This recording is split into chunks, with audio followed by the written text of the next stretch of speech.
Question number 7 है। Question number 7 की statement को आप रीड करें। क्या बोला, 2 concentric circle of radius 5 centimetre and 3 centimetre, find the length of the code of the larger circle which touch the smaller circle. अच्छा, सबसे पहले तो इसने कंसेंट्रिक सर्कल बोल रहे हैं ना 2, तो आप ये बना लो ना, कंसेंट्रिक सर्कल क्या होते हैं सर? कंसेंट्रिक सर्कल वो सर्कल होते हैं जिनका सेंटर सेम होता है, जिनका सेंटर क्या होता है? सेम होता है। ठीक है भाई, जैसे भी फिगर बनी देख लेना, हाथ से बना रहा हूँ। तो ये मैंने 2 कंसेंट्रिक सर्कल बना दिए जिनका सेंटर क्या है? सेम है। ये आपके सामने है। अब इसने क्या पूछा उस पर बात करते हैं ना। इसने आपसे रेडियस गिवन है, ठीक है, find the length of the code, code की लेंथ पूछ रहा है, कोड की लेंथ पूछ रहा है, पूरा ही पढ़ता हूँ। ऑफ द लार्जर सर्कल, जो लार्जर सर्कल की हो, विच टच द स्मॉलर सर्कल, जो स्मॉलर सर्कल को टच करे। अब देखो कोड तो आप सभी जानते हो सर, कोड तो क्या होती है कि जैसे ये भी क्या एक कोड है जो मैंने अंदर बनाई, ये भी क्या एक कोड है। अच्छा, ये भी क्या है जो मैंने बना दी सर, ये भी एक कोड है।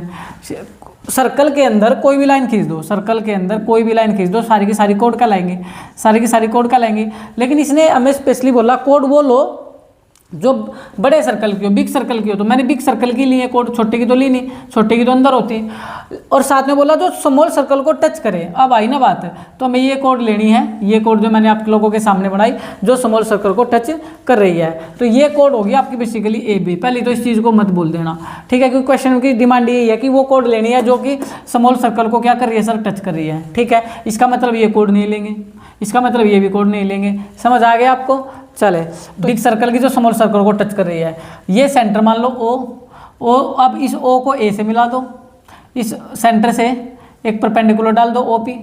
ठीक है, ये आप काम कर ले। नहीं, बेसिकली आपको एक ट्रायंगल बनाना है। क्या बनाना है? एक ट्रायंगल। आप इस ओ को ए से मिला दे या इस ओ को बी से मिला दे, कहीं भी बना दो, बनेगा एक ट्रायंगल। और ओ को पी से ज्वाइन करा दे पॉइंट एट कॉन्टैक्ट पर, पॉइंट एट कॉन्टैक्ट पर। ये बात मैंने बताई थी, ये बात मैं बता चुका था। मान लो कोई लाइन बाहर से गुजर रही है और ये सर्कल पर भी है ये पॉइंट, और ये इस लाइन पर भी है टेंजेंट पे, तो ये पॉइंट एट कॉन्टैक्ट कहलाता है। तो ये है पी आपका पॉइंट एट कॉन्टैक्ट। तो ओ सेंटर को एक सेंटर से और ओपी को मीट कराओ, ओ ए को मीट कराओ, या फिर ओ बी को मीट कराओ। इतना काम कर लेना। फिर इसने हमें रेडियस गिवन थी 3 सेंटीमीटर 5 सेंटीमीटर, तो ये स्मॉल हो जाएगी 3 सेंटीमीटर और बड़ी रेडियस हो जाएगी 5 सेंटीमीटर। आपको लेंथ निकालनी है ए बी की। किसकी लेंथ निकालनी है? ए बी की। तो फर्स्ट ऑफ ऑल आप क्या काम करें, आप एक काम करो, आपसे बच्चे जानते हैं कि टेंजेंट और रेडियस के बीच 90 एंगल होता है। तो एंगल पी 90 है। एंगल पी कितना है? 90 है। ये थोड़ा सभी को पता है, मैं बता चुका हूँ कि टेंजेंट और रेडियस के बीच हमेशा 90 का एंगल होता है। तो इन right triangle A O P में आप काम कर लो, right triangle O A P. अगर आप right triangle O A P में काम करेंगे तो आपका क्या लगेगा? हाइपोटेनियस का स्क्वायर इक्वल टू बी का स्क्वायर प्लस पी का स्क्वायर। तो हाइपोटेनियस 90 के सामने होता है जो कि ए ओ है, ये हो गया ए ओ का स्क्वायर। और फिर क्या काम करोगे भाई? 90 के सामने हाइपोटेनियस होता है ए ओ का स्क्वायर, और जो लेंथ बच गई उनका स्क्वायर कर लो। लेंथ क्या बच गई आपकी? ए पी का स्क्वायर प्लस में पी ओ का स्क्वायर। 90 के सामने हाइपोटेनियस का स्क्वायर, ये बेस का स्क्वायर, ये परपेंडिकुलर का स्क्वायर। अब ए ओ की वैल्यू है 5 का स्क्वायर। ए पी कितना है? ए पी सर हमें पता नहीं है, निकाल लेंगे भाई। पी ओ कितना है? 3, तो ये हो गया 3 का स्क्वायर। 5 का स्क्वायर 25, ए पी का स्क्वायर। 3 का स्क्वायर 9, तो 25 प्लस का इधर माइनस का हो जाएगा ए पी का स्क्वायर। 25 में से 9 हो गया 16, ए पी का स्क्वायर। अच्छा, ये स्क्वायर इधर आकर रूट हो जाएगा ए पी, तो ये ए पी रूट 16 किसका होता है? 4 का, 4 सेंटीमीटर। अरे रूट 16 को बाहर निकालोगे रूट से तो 4 ही आएगा रूट से बाहर। तो ये आप लोग का 4 सेंटीमीटर प्राइम फैक्टर कर लेना, 16 के 4 जा 16, तो ए पी 4 आ गया। क्या तुम्हें ए पी चाहिए था? नहीं सर, हमें तो ए बी चाहिए। हमें तो क्या चाहिए था? हमें तो लेंथ चाहिए ए बी की। किसकी लेंथ चाहिए? ए बी की।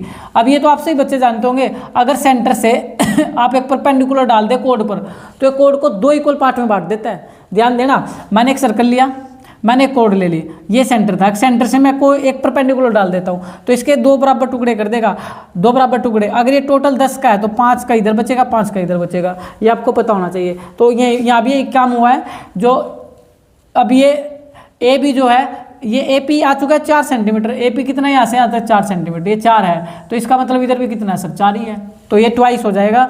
ए बी जो होगी, ए बी की जो लेंथ आएगी वो ट्वाइस हो जाएगी ए पी की।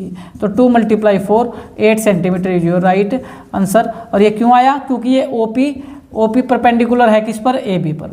आप ये भी लिख सकते हैं, नहीं तो आप लिख सकते हैं जो सेंटर से के अंदर से केंद्र से जीवा पर डाला गया लंब जीवा को 2 बराबर भागों में बांटता है, ये मैंने आपको बता दिया। तो आप इस चीज़ को ध्यान रखें, इंपॉर्टेंट क्वेश्चन है। यानी ए बी को निकालने के लिए आप सबसे पहले ए पी निकाल ले। क्या निकाल ले? ए पी अगर 10 आता है तो ये भी कितना आएगा 10, तो टोटल ए बी कितना हो जाएगा 20। अगर ये 4 आया, अगर ये 4 सेंटीमीटर का है तो ये भी 4 का ही आएगा, ये भी 4 होगा, ऑटोमेटिक इक्वल होंगे नहीं तो दोनों पार्ट, तो ये ए बी टोटल कितना हो जाएगा 8 सेंटीमीटर। होपफुली क्वेश्चन आपको समझ आए।